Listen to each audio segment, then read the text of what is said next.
tal? Te saluda Elizabeth Machuca. Bienvenidos a una programación donde creemos que será de mucha bendición para ti.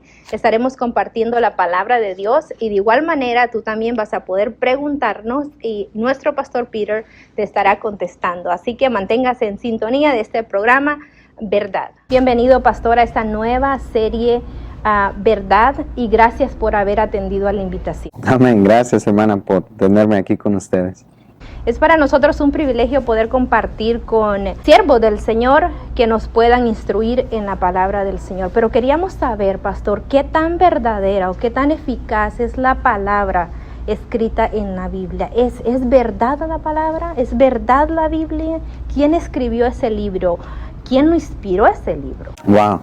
Sí, esa pregunta que usted acaba de hacer es diría yo, la pregunta más fundamental de todos, porque si esto no es cierto, todas estas preguntas que vamos a hacer, todo lo que se va a hacer, todo lo que predicamos, todo lo que decimos, todo lo que creemos, si esto no es cierto, entonces todo es una mentira, ¿verdad? Entonces, la verdad de las Escrituras es lo más esencial de todo, y es importante saber si es cierto o no, porque en el mundo vemos que hay diferentes libros que muchos consideran santos, ¿verdad? Está el Gita de los hindús, está el Corán de la religión musulmán, y todos acertan, todos dicen que ese libro es cierto.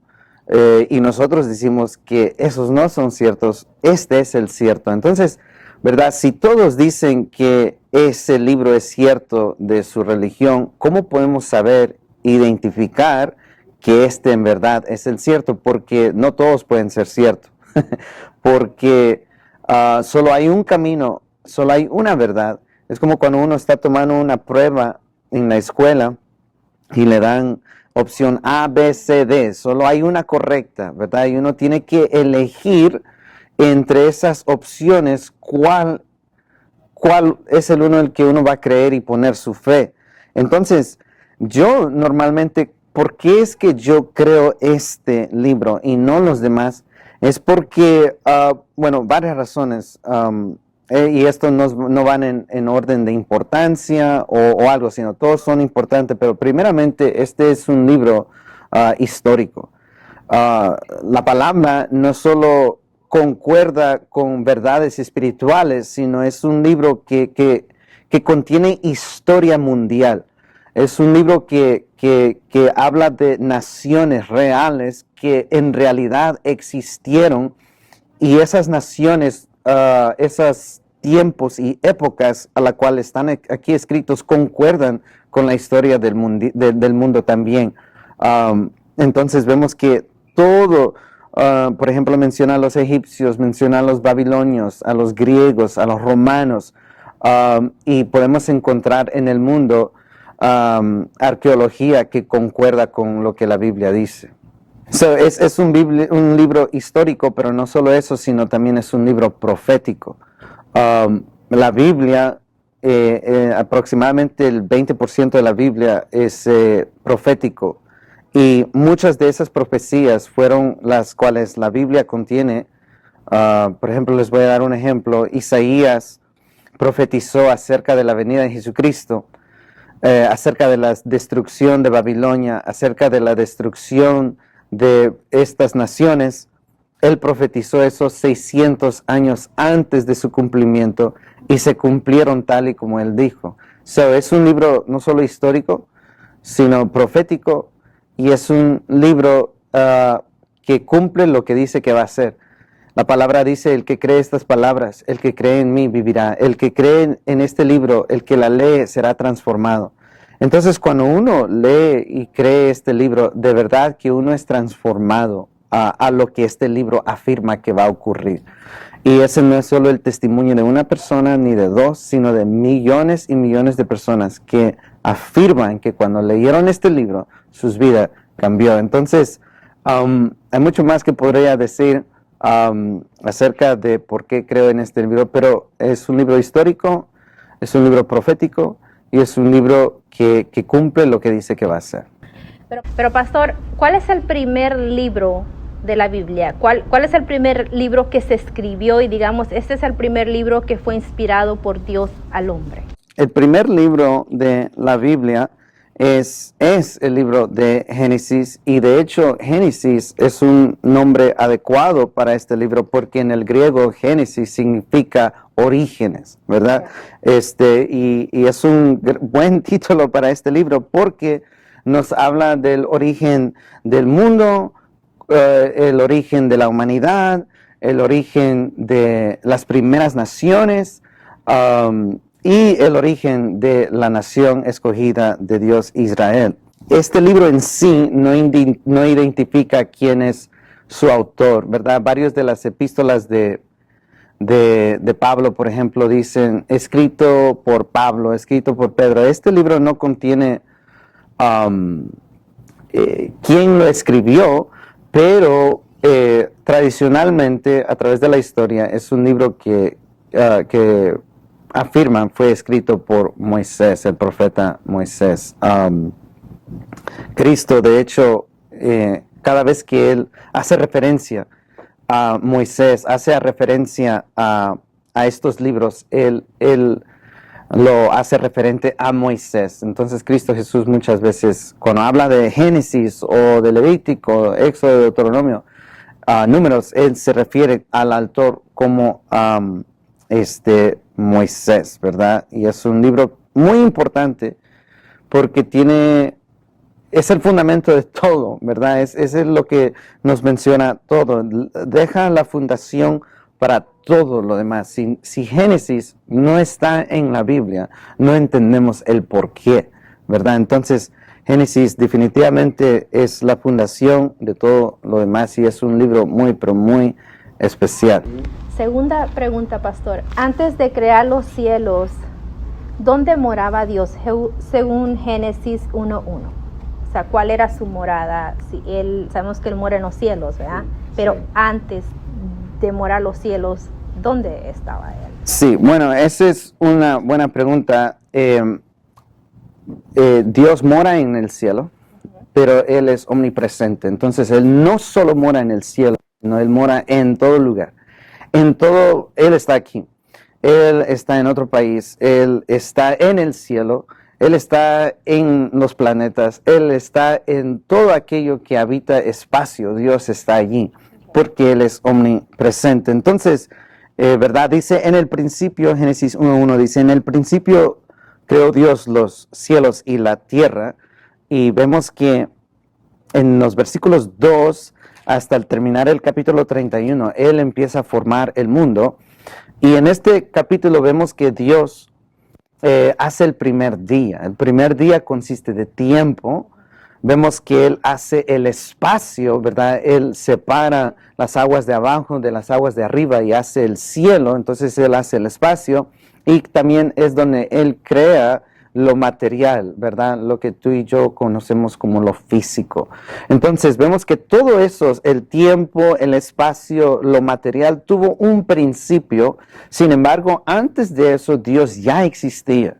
Entonces, ¿dónde moraba Dios? Dios moraba en un lugar atemporal, en un lugar sin espacio y un lugar inmaterial.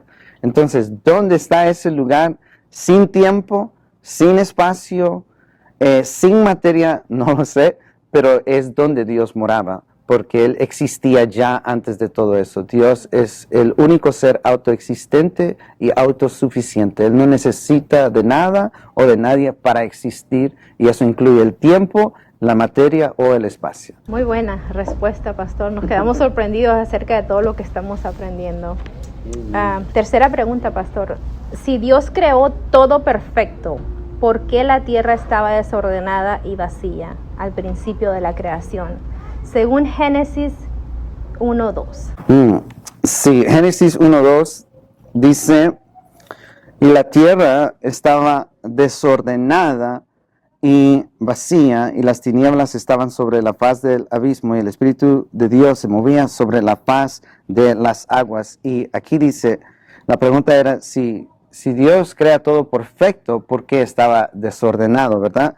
Entonces, tenemos que entender que Dios, ¿verdad? Dice, creó los cielos y creó la tierra, pero lo hizo en 6 días, ¿verdad? Dios no creó el mundo que tú y yo conocemos en una sola palabra.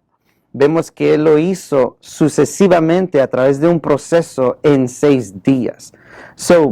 Muchos, de hecho, en muchos comentarios, muchos teólogos, es una idea antigua. Muchos creen que Génesis 1:1 describe el proceso en donde Dios creó todo, pero el verso 1 al 2, muchos tienen el pensar que dentro de esos versículos ocurrió un lapso de tiempo que causó un desorden en el mundo.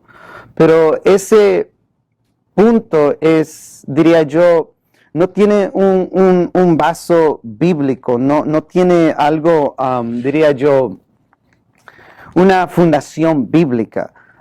Número 1, porque no tiene ningún apoyo bíblico. ¿Por qué? Porque en ningún lugar de la Biblia vas a encontrar un versículo o un párrafo o un capítulo que dice que Satanás causó un desorden en el mundo. Nunca vas a encontrar un versículo que dice que Satanás es el que causó ese desorden. De hecho, muchos creen que él es el que causó ese desorden, que Dios lo creó perfecto y luego Satanás lo destruyó y lo desordenó y luego Dios lo tuvo que componer otra vez. Esa idea no tiene ningún apoyo bíblico porque primeramente Satanás no tiene el poder para desformar lo que Dios creó. Y número 2, él no lo quiere desformar. Él quiso tomar el reino de ello. Entonces, él no lo quería destruir, sino quería tomar el control de ellos.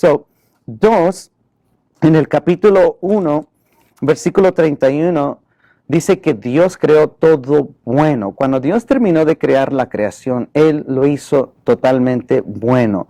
No había ninguna imperfección. Hasta este punto jamás había visto ninguna maldad. La maldad lo encontramos en Génesis capítulo 3, ¿verdad? La palabra desordenada, de hecho, en el hebreo es una palabra que se dice tohu. Tohu, en el español se traduce desordenado, otras Biblias lo traducen como caos, pero en el hebreo esa palabra tohu significa sin orden. Es decir, que no había ninguna maldad, sin embargo, lo que la palabra está dejando entender es que aún no había sido formado. Déjeme dar un ejemplo. Es como que si yo voy a edificar un carro, construir un carro y tengo todas las partes ahí, no hay ningún pecado en ello, ¿verdad? Simplemente no está completo. Dios decidió edificarlo a través de un proceso de 6 días. ¿Y por qué lo hizo en 6 días? Eso también tiene su propósito.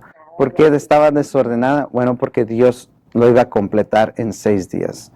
La mejor forma, diría yo, de ver este versículo es Génesis 1:1. Dice, en el principio creó Dios los cielos y la tierra, es como un resumen.